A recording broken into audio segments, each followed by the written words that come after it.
This shot is a rough version of the final battle in Avengers Endgame, and it looks pretty similar to what you saw in theaters. But the process of putting this rough shot together began 3 years before the movie came out, well before the actors went on set and before a single frame was captured on camera.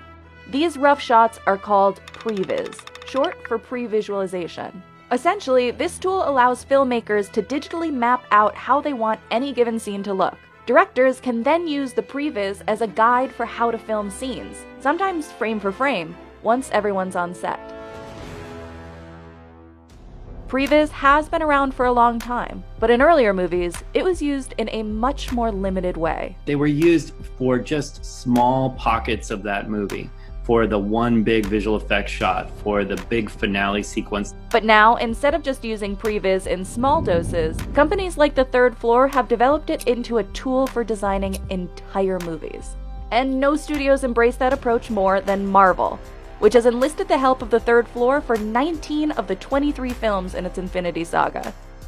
For 2014's Captain America: The Winter Soldier, Marvel had gotten to the point of pre-visualizing 2/3 of a movie. Today, the studio is known to use visualization to map out every single scene, not just action scenes either. For Endgame, The Third Floor's work touched everything from the comedic scene with Hulk in the diner to emotional moments, like the one between Hawkeye and Black Widow on Vormir, leaving nothing up to chance in one of the most expensive movies ever made.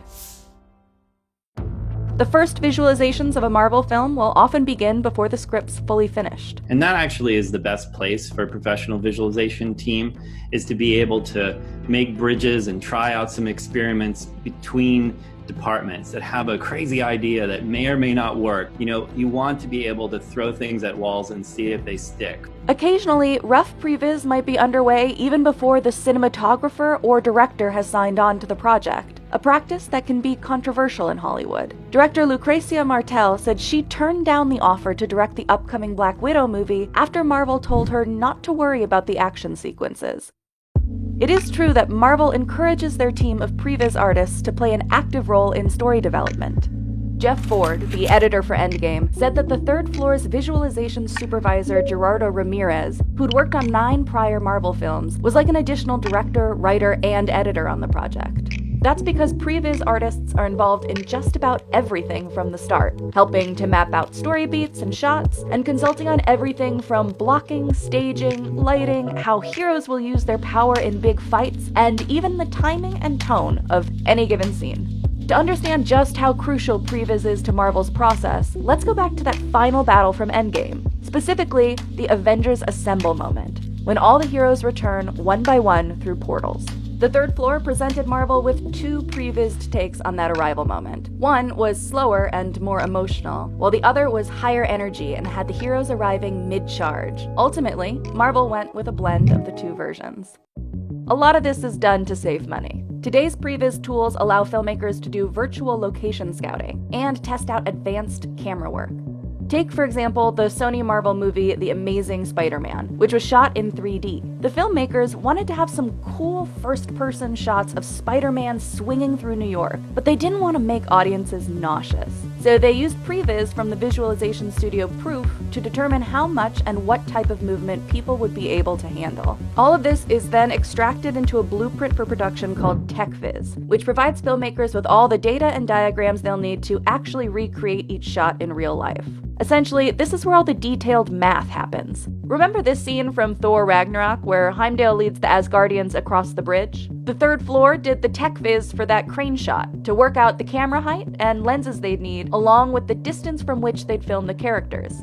For Endgame, they produced over 100 different technical mock-ups containing information like this, all of it accurate to the real locations and equipment they'd be using. Getting all the numbers down pat is especially important for a movie like Ant-Man, where characters dramatically fluctuate in size from one moment to the next, or Doctor Strange, where the folding city imagery required a lot of dimensional mathematics. And TechViz is useful for quieter beats, too. Marvel used it to define the camera parameters for this weighty scene between Hawkeye and Black Widow in Endgame, to make sure they'd hit the right tone and visual impact. Filmmakers can even plug the data from TechViz into a motion control camera system, which lets you program precise, repeatable camera movements. They're also well-versed in programming robotic dollies robotic cranes that move the camera around. Setting up such a tightly controlled shooting environment can speed up production a lot, and when you're on location for a Marvel movie, every minute counts. The visualization process doesn't end with shooting, though. The third floor's work on a Marvel film can run all the way up to the end of post-production, because of a process called post-viz. This involves taking the live-action photography they've shot and combining it with the pre-viz elements. Take this moment in Endgame, where Strange, Spider-Man, and Star-Lord join the final battle.